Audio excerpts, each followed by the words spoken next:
We've been talking a lot lately about the lack of housing here in Hawaii, and so I got my hands on some really interesting data that I'm going to show you coming up next.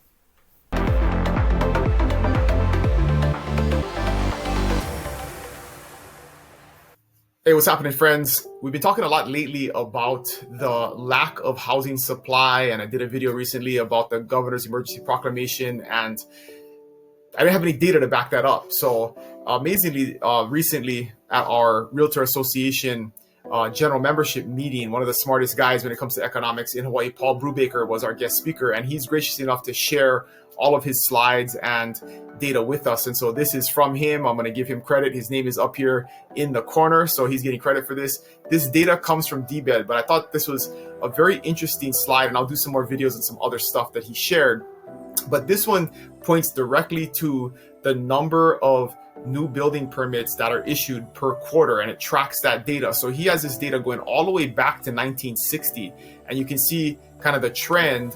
And then what he did with this is he overlaid it over some other economic models that smooth this line out and show some greater trends. And so if you look at this over time, some of these peaks and valleys are explained by economic things that happened during that time period. So the first one was in the 90s. We had the Japan bubble. We had lots of investment from Japan coming into Hawaii, and there was a bubble and a big increase in the number of homes that were being built. And then that crashed and we went way down.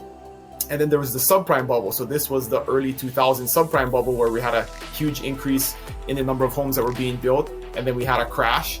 And then it started to recover and come back up in the 2010s, right after 2010. But if you look at the peak here, it was much lower than it was in past cycles. And so that shows a trend, right? So the trend is basically it goes up. This trend is a trend line that averages the data over time.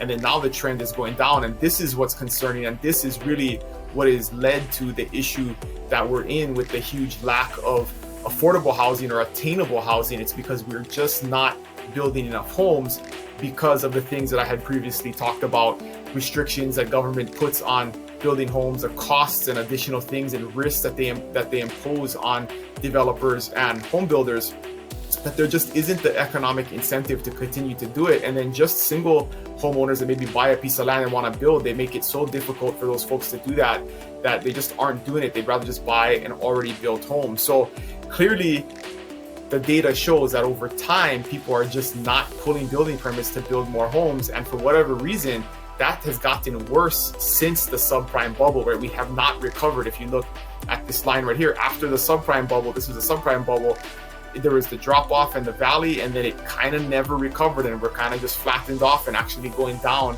if you look at the trend line. So this is the problem. At the end of the day, we can do all kinds of different things, but at the end of the day, we gotta focus on building more homes. And what is it that we can do to build more homes?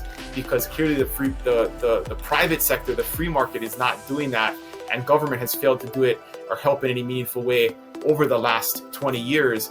And so I really think we got to go back to looking at how can we incentivize people, make it easier, make it more efficient, make the process more attainable, so we go back to actually putting more inventory on the market and building more homes, because the demand for homes is never going to go away here, just from the population that's growing and then the demand from people who want to live here. So if you have any questions or additional data or resources, I'd love to look at it, but I just found this extremely interesting, and it really paints the picture on how we got to where we are and what the past has looked like in that regard. So if you have any questions, you can always reach out, Dylan@buybigisland.com, or put them in the comments below, and I'd love to have a conversation with you. I'll see you guys next week.